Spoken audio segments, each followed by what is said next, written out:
खुलुमबाय लोगोफोर, गोजोन फुंबिलि बयनिसिमबो। नोंथांमोनखौ गोदान भिडिअ'आव आरो फिन खेबसेबाव बरायनाय जाबाय। आं दिनै नोंथांमोननि सिगाङाव 17 पुस 1433 मायथाइ एबा 2 जानुवारि 2025 मायथाइनि सानसेनि फानजामुथिखौ फरायथिनो लादों। आसा खालामो नोंथांमोना भिडिअ'खौ नायना मोजां मोनगोन।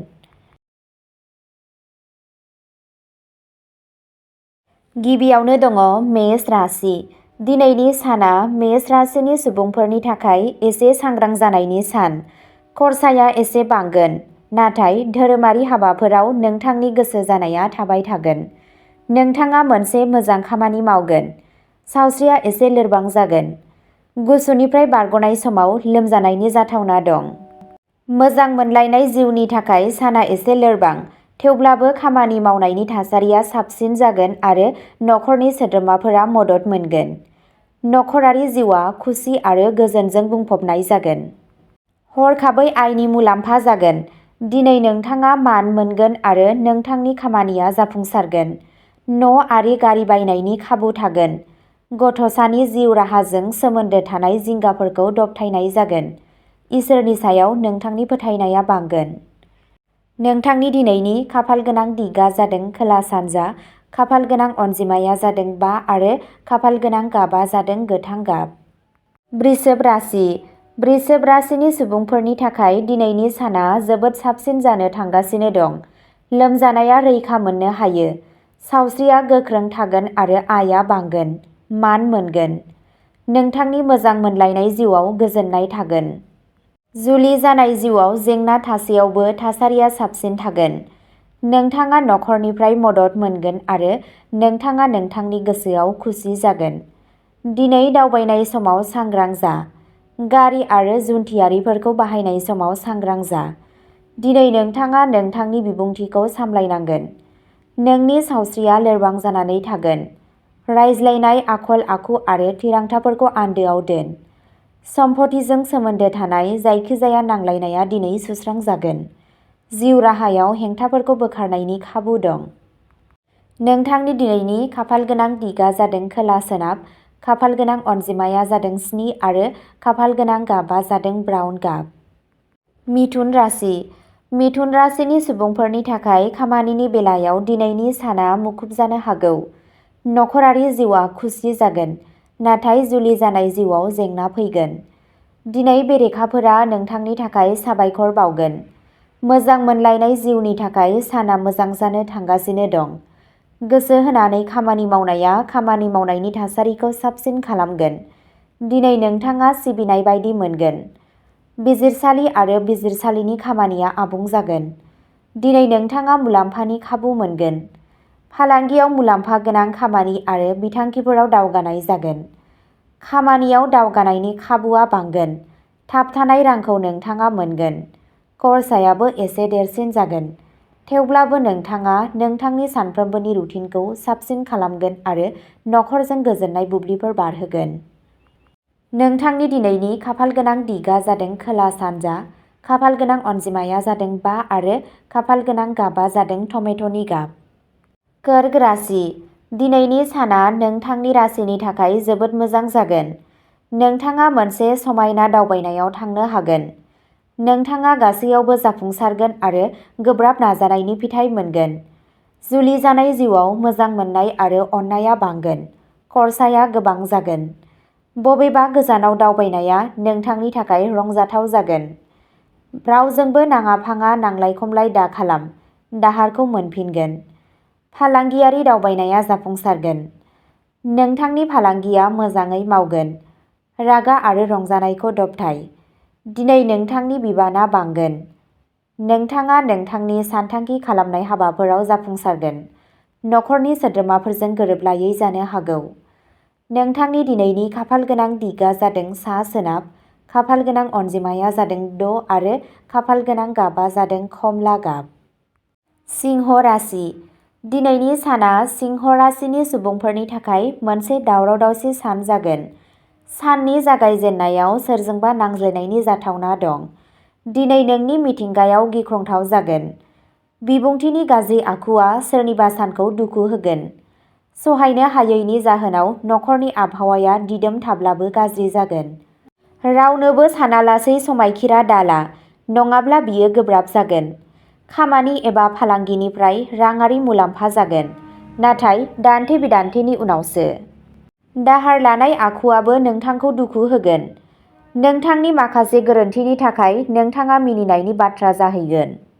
दावबायनायनि सानथांखिफोर बानायनाय जागोन, नाथाय बांसिन खरसा खालामब्लाबो नोंथाङा गोजोन मोननाय नङा। नोंथांनि दिनैनि खाफालगोनां दिगा जादों सा-सोनाब, खाफालगोनां अनजिमाया जादों 3 आरो खाफालगोनां गाबआ जादों खमला गाब। कन्या राशि। दिनैनि साना कन्या राशिनि सुबुंफोरनि थाखाय मोनसे मुलाम्फा गोनां सान जागोन। साननि गिबि बाहागोनिफ्राय नोंथाङा रांजों सोमोन्दो गोनां हाबाफोरखौ खुंनायाव नांथाबगोन, नाथाय जाफुंसारनाया सानजौफुआवसो जागोन। खामानिजों लोगोसे आयनि उफ्रा फुंखाफोरबो सोरजिनाय जागोन। मोनसे गोलाव दावबायनायनि जाथावनाबो दं, जायखौ जोबनायसिम दोनथ'नो हागौ। थेवब्लाबो दावबायनाय समाव बेसादनि रैखाथिखौ थि खालामो। न'आव मोनसे गोजोन आबहावा थानो हागौ।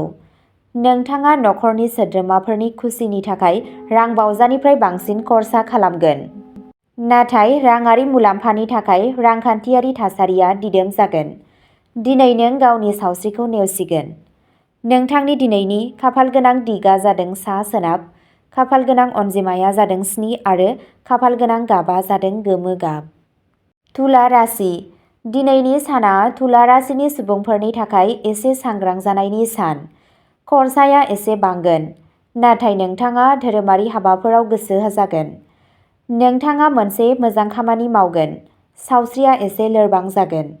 नोंथाङा सानफ्रोमबोनि खामानिजों गोजोनगोन। आयआ साननायजों गोरोबनाय जागोन, नाथाय अलसियाया जेथिंबो गोसारगोन। खामानिनि जायगायाव दावराव-दावसि जानो हागौ। नखरनि खामानिफोरखौ मावनो लुबैयाब्लाबो नोंथाङा सम दिहुननांगोन। न'आव धोरोमारि सिबिनाय एबा गुबुन गोथार हाबाफारिफोरनि थाखाय थागथियारि खालामनाय जागोन। मोनाबिलिखौ रंजानाय आरो रंजानायाव बारहोनाय जागोन। आखाइ आरो आथिंआव गोब्राब जानाय एबा सानायनि अजद थानो हागौ। नोंथांनि दिनैनि खाफालगोनां दिगा जादों सोनाब, खाफालगोनां अनजिमाया जादों 6 आरो खाफालगोनां गाबआ जादों गोथां गाब। वृश्चिक राशि। दिनैनि साना वृश्चिक राशिनि सुबुंफोरनि थाखाय साबसिन जागोन। सावस्रिया मोजां जागोन आरो आयआ बांगोन। दिनै नोंथांनि आखुआ लोरबां जागोन। नोंथाङा जेबो थिरांथायाव गोबाव सम थानो हानाय नङा आरो बेनि जाहोनाव नोंथाङा न'आव नेवसिजागोन। साख्रि एबा फालांगियाव बिसोरो बुब्लिनिफ्राय बुब्लियाव थिरांथाफोरखौ सोलायनानै गावसोरनि लोगोफोरनि थाखाय जेंना सोमजिहोगोन। फालांगियाव बांसिन बादायलायनाय दंब्लाबो नोंथाङा नोंथांनि मिनिथाव आखुजों सुबुंफोरखौ गोसो बोहोनानै मुलाम्फा आरजिगोन। रांखान्थियारि मुलाम्फाफोरा नांगौबादि जागोन। साख्रि मावग्रा सुबुंफोरा नाङा-फाङा खरसानि थाखाय गोसोआरि महरै जिंगासिगोन। नोंथांनि दिनैनि खाफालगोनां दिगा जादों सोनाब, खाफालगोनां अनजिमाया जादों 9 आरो खाफालगोनां गाबआ जादों गोजा गाब। धनु राशि। दिनैनि साना धनु राशिनि सुबुंफोरनि थाखाय खामानिनि बेलायाव मोनसे मुखुब सान जानो हागौ। नखरारि जिउआ खुसि जागोन, नाथाय जुलि जानाय जिउआव जेंना फैगोन। खामानिनि जायगायाव सांग्रांथि गैयैनि जाहोनाव मुलाम्फायाव खहा जानो हागौ। खावनायनिबो जाथावना दं, सांग्रां जा। फालांगियाव बादायलायनाया दिनै गोबां जागोन, नाथाय खरसाखौ सुफुंनो थाखाय थोजासे आय थागोन। गारिखौ सांग्रांथियै बाहाय, मानोना दुखु मोननायनि खैफोद थायो। नखरनि सासे सोद्रोमानि सावस्रिया हरखाबै गाज्रि जालांनायनि जाहोनाव नोंथाङा उफ्रा खारनांगोन। लोगोफोर आरो खुरमा बाहागिफोरा गिलिर जागोन। आखुआव सोलो गोनां जागोन, नङाब्ला सोमोन्दोआ गाज्रिसिन जानो हागौ।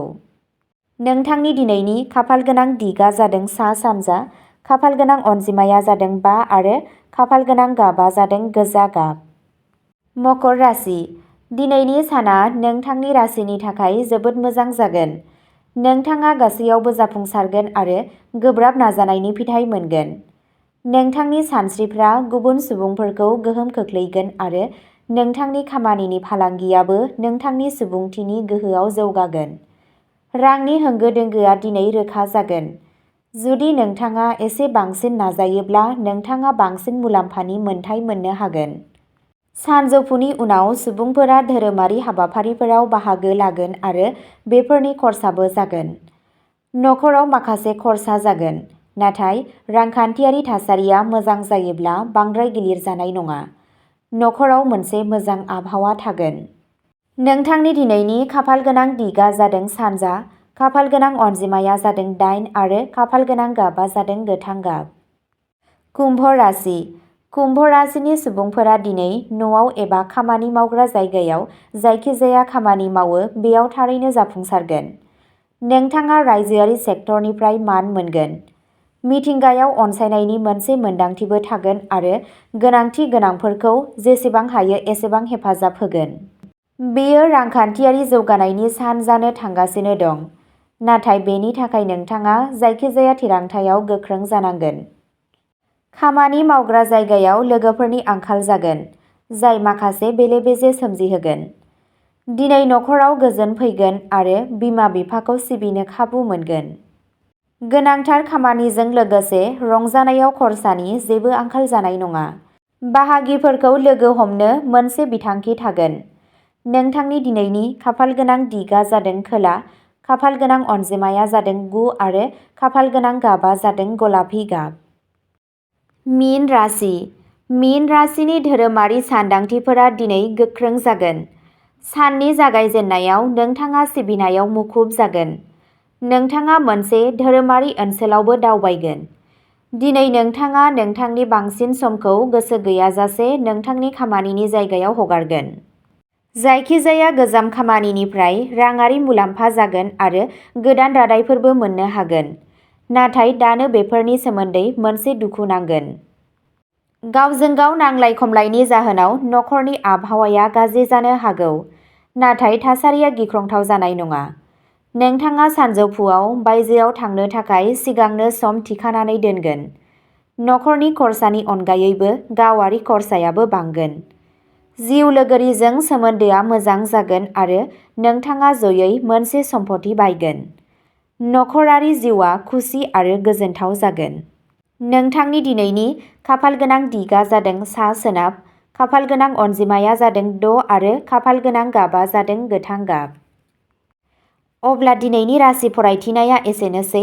नोंथांमोनहा बेबादिनो सानफ्रोमबोनि फानजामुथिखौ मिथिनो थाखाय चेनेलखौ साबस्क्राइब खालामनानै लादो आरो भिडिअखौ मोजां मोनदोंब्ला अन्नानै लाइक, शेयार आरो कमेन्टबो खालामनानै होलांब्लानो जाबाय। गोजोन्थों।